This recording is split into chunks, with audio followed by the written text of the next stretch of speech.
Hi, okay, I'd like to develop what I was looking at regarding the organisation called Dignity in Dying, which I'm now a member of, and just give some information which I think is quite relevant. In a lot of these things, as with this, it's not as kind of it's not as cut and dried as it might appear. It says what these people campaign for is assisted dying as legalised and regulated in the states of Oregon and Washington, gives terminally ill, mentally competent adults choice and control over the time and manner of their death.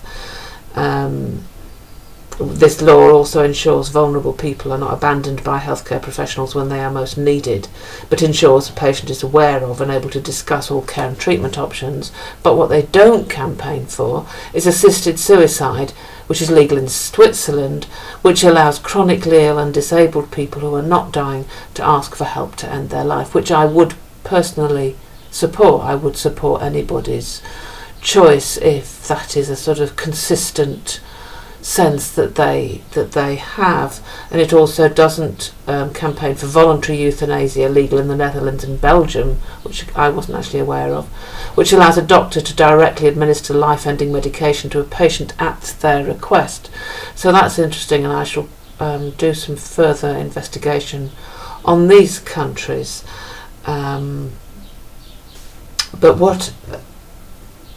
obviously if we're to change something here, then we need to look at what's going on in other countries and how that works out. Apparently, in Oregon, where assisted dying was legalised in 1997, the law works safely and effectively, but though it's never been extended beyond terminal illness, nor has there been a pressure for such a change. Now, I don't know if that's actually the case or not. Numbers are low. Assisted deaths have never amounted to more than 0.2% of all deaths per year. So that's quite interesting. Sorry if this is a bit garbled. I'm trying to sort of get in as much information as possible. Also, advanced decisions it talks about in this leaflet. You can send off for a form to fill in for if you're dying or if you're very ill and are unable to express your wishes. Like for example, I would suggest that it will include do not resuscitate information and that kind of thing. So that's interesting, because I think, if people have these things in place, then if they're unable to advocate for themselves, it's already there. It's interesting that it says here the facts: 80% of people support assisted dying. However, in this other document, it says 92% of non-religious and 71% of religious people support the choice of assisted dying, which is very interesting. Now, I assume that's in the UK, not in the world. I can't. Well, obviously, we can't speak for the entire world on this. But there was somewhere else here. Sorry, there's all this sort of information scattered about all over the place in this. Somewhere it says that if people are asked if they would support assisted death when somebody's not terminally ill, that percentage drops to about 40%, which is why I suspect there are difficulties with that. There's an article in this, Victory for Compassion, a unanimous support in the House of Commons. On the 27th of March, in a landmark move, that's this year, MPs unanimously backed the Director of Public Prosecution's guidelines on assisted suicide, endorsing the non-prosecution of those who compassionately assist a loved one to die at their request. So that has changed, because a lot of people, at least they were attempting prosecutions on all sorts of people. However, one of the difficulties in that, apparently, so it says somewhere in here, is that this can't come into play until after somebody dies, because it's theoretically still illegal to commit suicide.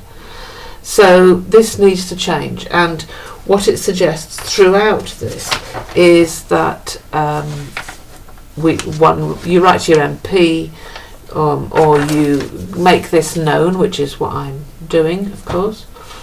And there's a leaflet here on how to change laws on assisted dying. And it's worth looking at this website, I would suggest.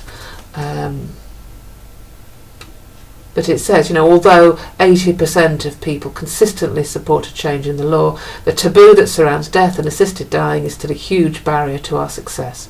Public support alone will not change the law, and we cannot succeed unless more people take a stand. So it is about expressing something, not just sort of saying something to yourself. It's, people who are policymakers have to be able to know that there is a vast amount of support. Persuade Parliament and so on, write to your MP, and so on and so forth. And there's a lot of support for this in various different areas.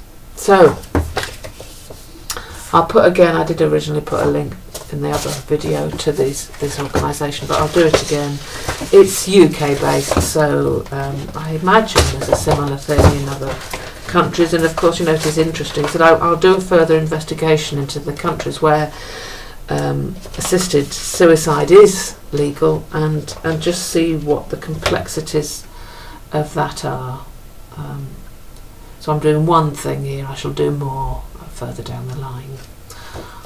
Okay.